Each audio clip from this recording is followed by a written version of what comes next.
And time to turn to rugby. Alan Quinlan is here. Alan, how are you? Morning, Ger. So we went for the Ireland under-20s yesterday. It was looked dodgy at one point, but then... Yeah, they were 10-0 down and it looked like that power and pressure. And I think some questions that were asked after Six Nations, could they back it up at the World Cup? And I know it's only one game, but this is massive for their belief. They're missing Harry Byrne, Scott Penny, guys who've really starred for Leinster and really exciting prospects and starred for Ireland at 20s. Harry Byrne is Ross Byrne's little brother, and apparently he's like everything is kind of a hybrid of Ross Byrne and Joey Carberry. We saw some of Scott Penny this year as well. Fantastic for Leinster when he played in Pro 14 games. Is he an out half as well? The flanker, seven, brilliant player. David Hackshaw, the captain from the Six Nations, Brian Deeney, Martin Maloney. They're all out. All out. There's 6 or 7 players missing. So the younger guys that have come in have been, fantastic. I just think it's incredible that they were able to get that result. A Tipperary out half. Yeah. Healy. Jake Flannery from Tipperary. He played full back for this, the 20s during the Six Nations. They moved him to fly half. Ben Healy came on. That's him and shot there. Ben Healy's from Tipperary as well, I think, is he? Great. I'm in trouble if he is. I was on Ultimate Rugby last night looking it up, so maybe, I don't know. He plays with Gary Owen, but look, I think it's a fantastic result. England are so powerful at this level, and their discipline was poor. They had 2 yellow cards, a red card.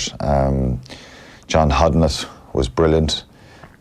He was the one who got kind of upended for that, for that sending off, but Craig Casey, I think, is someone I know. I mentioned a couple of Munster players there, but I tell you, and this is unusual that you're mentioning guys, but this is what's happening now a little bit, and this is where some of my optimism came a few weeks ago. Some of these young players that have come through. The captain last night, Charlie Ryan, just reminds you of James Ryan. He's from Leinster. He's a phenomenal player. See, second row as well. UCD, second row, yeah. Just work great. Very fresh face as well. Enthusiasm, energy, just their ability to stop the English and just play great rugby as well. It was exciting rugby to watch, so it was a really, really brilliant performance. And to win 42-26, when the sending off happened, it was 28-26, and you think it's in the balance. And England had that ability. You just felt they had that ability to kind of sucker punch him if both sides were going hell for leather at each other.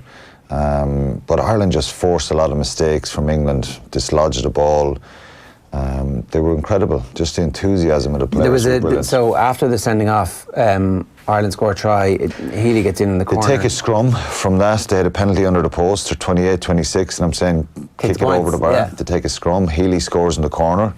Then England go right down the field. Kick off. England go down the field, and they're going over the line from a maul, scoring, and they lose the ball in contact, and Ireland go up the field. Then was it a brilliant tackle? Was there like it was, yeah. It was a hand came in there. It was I can't remember which player it was, yeah, but it was dislodged by the Irish player, and that just deflated England. But it's massive for them. It's massive because the Six Nations, the Grand Slam win was incredible, but to go to the World Cup and to beat England, now they play Australia next, who are incredibly strong at this level as well. But it's a fantastic start for Noel McNamara's side, given the number of players. And, the last couple of years, Joe Schmidt has brought in a lot of young players into the group that we've spoken about. I remember seeing James Ryan 3 or 4 years ago. Playing under 20s, Ireland, Wales in Dublin, and watching the game and going, Jesus, where is this fella after coming out of? Phenomenal player. Charlie Ryan reminds me of that, just the ability to tackle, get back up, be in position again, and so they're a fantastic side. Is it any coincidence that we've had 2 brilliant under-20s teams in such close proximity? That, 3 years ago, when obviously the last night's result kind of makes it all the more sweeter after what happened last time out. Like that, we have a situation where we have top-class talent, where you can already see traits in these players that will allow them to make it at senior level. Yeah, I think it's sometimes it's just it's down to just a flock coming through, but it's down to the system here as well. There's a lot of a lot of really good young, promising young players. I think the issues for Ireland in age grade teams, particularly when you're playing the New Zealands, South Africa's, the Englands over the years, is size, the physicality, because they've so many players to choose from. But if you go back a couple of years ago when they got to a final, there was, you know, Jacob Stockdale was starring for that under-20 team, so it's their natural pathway to come through. A lot of the English players have played in Premiership Rugby this year, so they're that bit more physically developed. But these guys, I just think their skill levels, and Noel McNamara has done a fantastic job to go and obviously win a Six Nations and start a World Cup in a very positive way. So it's a cycle of really good young players coming through, and there's lots of optimism there, and there's a scatter from all the provinces there. Healy's from Nina. Healy's from Nina, yeah. I'm in big trouble with all my Tipperary. Anyone from Nina are going to kill me. Is Flannery from Tipperary as well? Flannery's from Banshee, yeah. I know his dad really well, and he's a very exciting player, really, really talented. So where does he play? Full-back or out half? Full-back out half. Yeah. He moved into 10 last night. He started full-back for all the Six Nations because of Harry Byrne missing, and he went back full-back when Healy came on. So it's just, I think we're always going to produce lots of loose forwards and lots of second rows and stuff, but to see exciting backs coming through. Suddenly Tipperary's a hotbed of it. What happened? I mean, you guys were doing none in your time. None in my time, but yeah, it's nice to see him coming through, and I think Josh Wishley's another one from Munster, the loose head, and is he Finian's brother? Yeah, he is. Yeah, he is. David McCann played well. He got a try last night from Ulster as well. So there's, I just think watching it was exciting to watch it, and it was really kind of heartening to see, given the number of players that they were missing, that there's a fair bit of talent coming through. News as well from Munster yesterday that Graham Rowntree has been named as the new Munster forwards coach. What was your immediate reaction when you heard this? I think it's a very high-profile signing, and it's something that was probably needed. I've done a bit of research yesterday and speaking to players he's coached, and all the stories are positive. I think he's still a bit of old school. He likes a bit of fun. He likes to mix and get on with players and chat to them and have a kind of good relationship individually. He's not one of these coaches who kind of doesn't communicate and talk. He was part of Lancaster's setup. Yeah, and it's interesting, isn't it? The three of them are in Ireland now. I like Graham Rowntree. He was tough. He was abrasive. And I think the stories I'm hearing are positive about his detail and the quality he brings. And he's part of that Leicester team that was the best team in Europe when he was there. It's the Martin Johnson team. And then he would have been kind of second choice for England, but still makes 40 odd appearances. Who was ahead of him? There was somebody. Anyway, sorry for putting you on the spot again. Oh, Jesus Christ. I've gone blank now. Don't worry about it. We'll look it up. Jason Leonard was. Yeah. It was Leonard who I think gets 80 odd caps at a time when there was far fewer games. And he was with the Lions at different times. And so 3 tours, 9, 13, 17, yeah. And so knows Peter O'Mahony, and I think that's kind of helpful in a situation. I think he spoke about O'Mahony, and O'Mahony spoke about him in 17. He was very complimentary about the leadership qualities and the presence Peter was having in the squad, and I think O'Mahony spoke about him as well afterwards, and so I think that's good to hear. There's definitely a bit of old school there, because he's been part of that kind of start of professionalism, and he's had success with England. He's had experience of being a head coach. He's working with Georgia now, and I think he'll fit the bill well there. He kind of fits that type of person you want there to take control of a pack of forwards and make them strong and make them abrasive and powerful. And obviously his scrummaging will be his forte, and line-out work and the intricate kind of stuff that you need to do with individuals as well. So he's a popular choice. I've never heard anyone say a bad word about him. But he's got to go in now, because there's going to be a bit of pressure there to try and. Do you mind that he's arriving late, or is it much better to get the right person? It'd be perfect. It's in an ideal world, you'd have him start the pre-season, work with a lot of these young players that they maybe can really get a bit of time with him in pre-season. That's where you get time with coaches in pre-season, because there's no matches and you can get a lot of individual stuff with them. But look, it is what it is. I think they were right to get the right appointment, and they'll have to manage Johan van Graan coaches the forwards himself. He's done that with South Africa, so he'll probably have to do a lot of the forward stuff, which is not ideal unless they bring someone else in to help on a short-term basis. Right. But I think you're better to get the right person. And there's still talk that Larkham is a possibility for the backs. Yeah, and look, again, it'll be a really high-profile signing, and I don't think it's knee-jerk reactions scenarios. I think.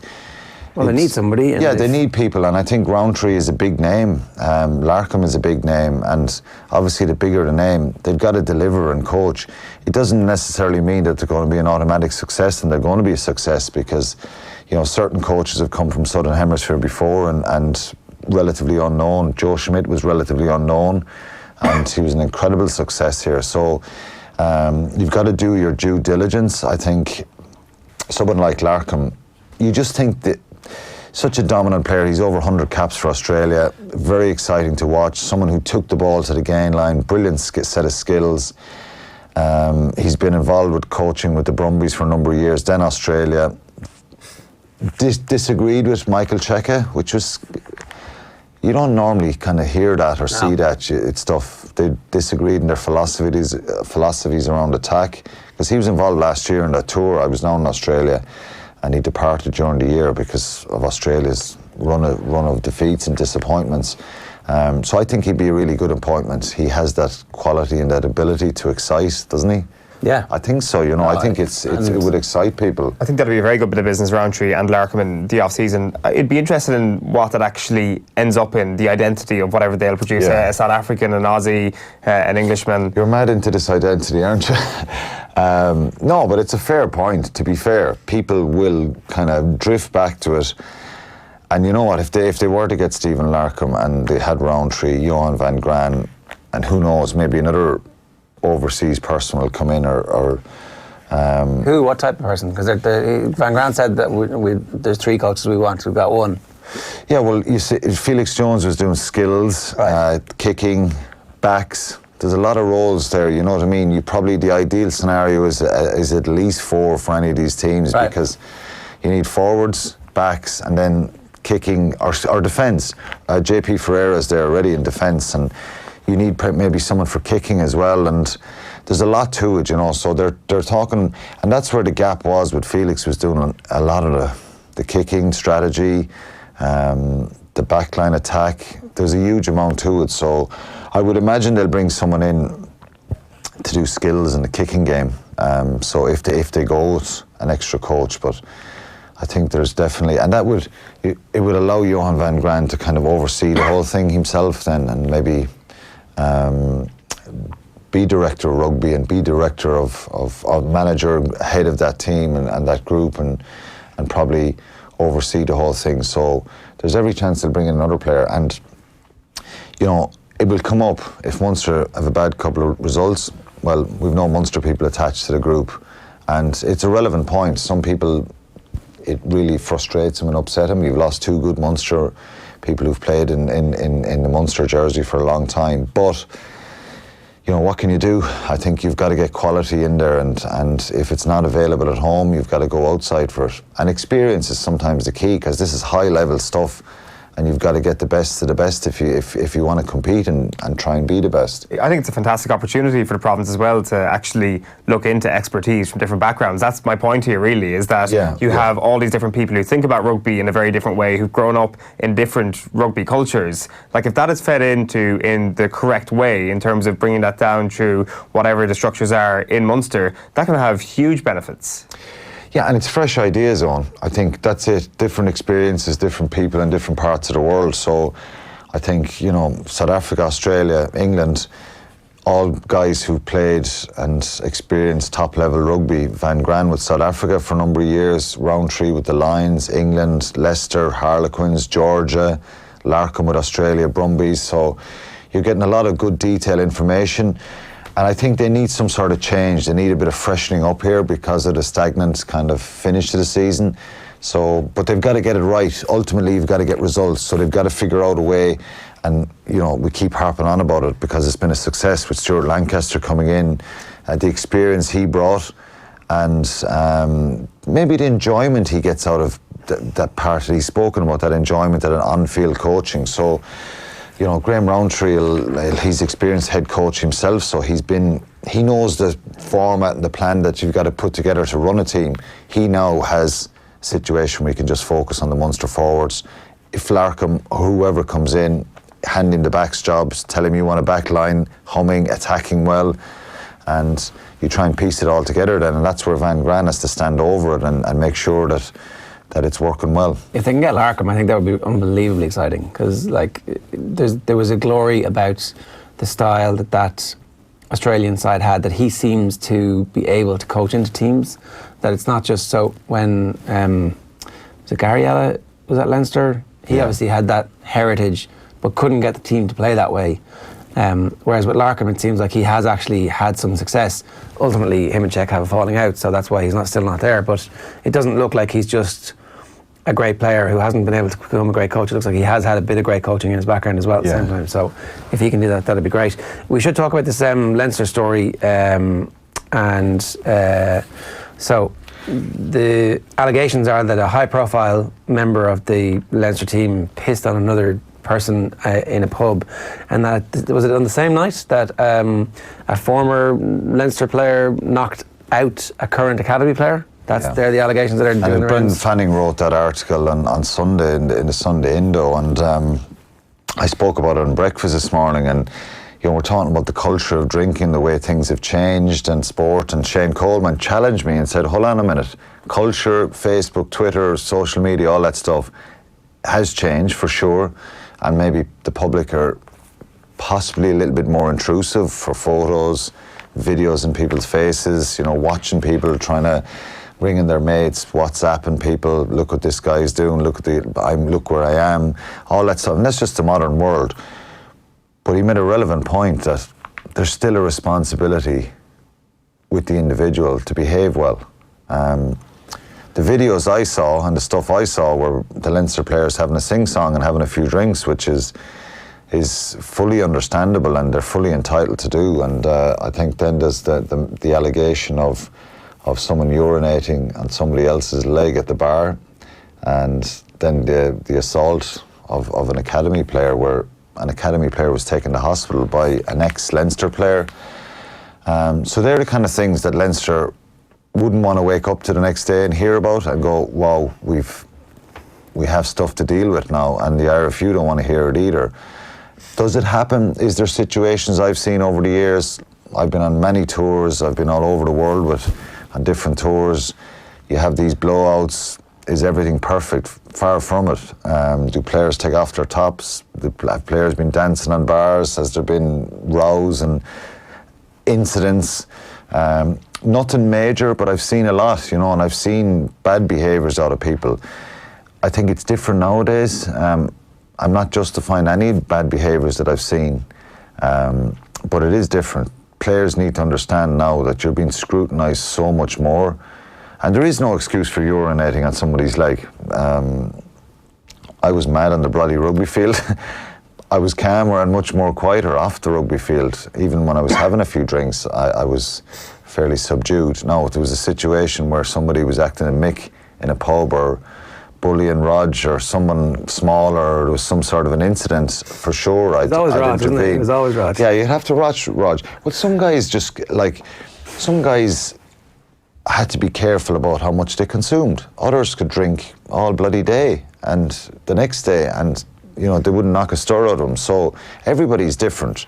Rog was great fun. Rog never really caused any problems. We just had to mind him and watch him, and like other people, and that's what teammates do to each other. Yeah. So we have to be very careful, because he killed me if I thought I was saying anything bad about him. But I just think behaviours in general and culture, drinking in sport, are always kind of there's divided opinion on it. Should players be allowed go and blow off steam? And this is the end of the season. That's the thing. It's like it's literally no one has any more responsibilities for a couple of weeks. It's like the last day. So they're allowed going and piss for a few days, Ger, but they've got to behave. And I always said that we had we've had situations like that. We had a Christmas party in Kilkenny before where behaviours weren't great.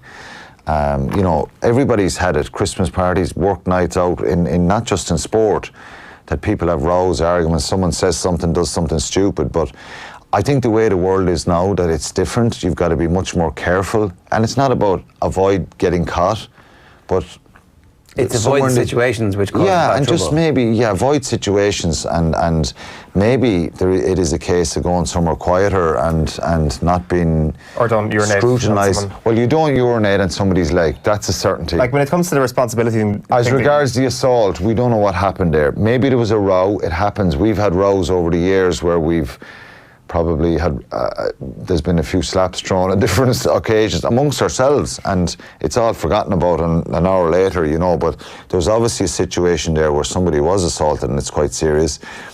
I think the whole tone of the Brendan Fanning's article, which was a very good piece, some people mightn't like it and are maybe not happy it came out because it's negative publicity for Leinster and the RFU, but I think his whole point was, is it a case of having someone there in the group to mind him, to watch him, to say, hold on a minute, you know. Now, people will say, well, that's bloody a joke. Adult men need minding. But the senior players will say, this sometimes, is getting a bit sometimes stuff escalates and some smart arse comes up and says something to somebody, and then two players get involved, and then someone interprets it on the team on here that this guy up here has come over and he's annoying someone, and it can escalate quickly. And, you know, on a lot of the tours we've had people with us who, you know, particularly in South Africa or places where somebody can get lost in the group or go to a bar or go somewhere where there's a bit of danger involved as well. We've had them in New Zealand, Australia. Most of the World Cups we've had people watching, you know, the group, making sure they're okay and that there's no one stepping out of hand. There is a responsibility for the players to look after each other as well. But obviously, the issue around drinking in sport is, and particularly I heard Lee Keegan speaking about it fairly recently, and Kieran Donaghy, it was a great piece in Off the Ball, an article, where after that, where they're talking about, you know, having that blowout, but also being given a bit of privacy and time to yourself, and there's somewhere in the middle, but there is a responsibility to behave. That's ultimately it. Do you know what? The row and the argument stuff, that can actually happen out of just tempers flaring a little bit, and somebody has something boiling under the skin about someone else, and there's maybe an insult thrown and there's an argument or a row. But the other stuff is, you know, it's something that you can control, and just it's not good, really, is it? No, it's not good. It's really shitty end to the season for a Leinster team who pride themselves on the quality of the culture that they've created. When you listen to what Leo Cullen talks about, when you think about what he stands for, when you think about what he did for Leinster by coming back when he came back from Leicester and how he changed things and how he's the figurehead for this whole thing, he must be disgusted by what's going on. Like, it's not the first rugby player who's done it either, by the way. I've heard of it before, and it's. But I mean that, like, one of his academy players ends up in hospital allegedly, right? Yeah. This is the story that we heard, is that they ended up in hospital. It should have been a lovely positive few days for Leinster. Win the Pro 14. They had their dinner on the Tuesday night, and it was. I have to say, the pissing thing and the punching thing are two different ends of the scale for me. The pissing thing is unfortunate. The punching thing, that's a bad thing. Like, if one of your kids ends up in hospital because somebody else punches him, like, who stepped in and said no, that's not going to happen? Where were his teammates? Where was the brains in the group to say stop? Just stop this. Like, yeah, it can happen in a flash, though. It's unfortunate, but I think it needed to be highlighted, and there's a lesson in it for everyone going forward. And we, you know, if it was a soccer player, Shane Coleman said it to me, if it was in the Irish soccer players, it would really, you know, they'd be getting killed for it. They'd be getting killed for it. Yeah. You know, so there's definitely double standards there. It's not on, and it shouldn't happen. And there is a lesson that there is a responsibility in people when they go out now. And you know, we had it with a Christmas party in Kilkenny before, and we sat down as a group of players and said, look, this is not what we're about. You know, we need to. And there was an understanding that maybe on that occasion that there was just reckless drinking. And when there's reckless drinking involved, people are out of hand and out of control, and sometimes they haven't a clue what they're doing. I remember back in the old school culture was the drinking games at the end of the year, the court session that you'd have was beer. And towards the end of my career, a glass of beer off the head being brought up for a fine for something you did, something stupid. by the time I finished playing rugby, at the end, it was, you were called up for that much vodka or whiskey or something, which is, you know, so that kind of drinking is crazy. And but see, players don't do it for a long time, and that's what happens. You haven't had a drink for 2 months, and then suddenly you're on a 2-dayer. Yeah. And it's crazy, you know, and then the way it affects players. But, you know, maybe there is a case for having someone keeping an eye on situations and being part of a group watching them. All right, we got to let you go. Thanks for that, Alan.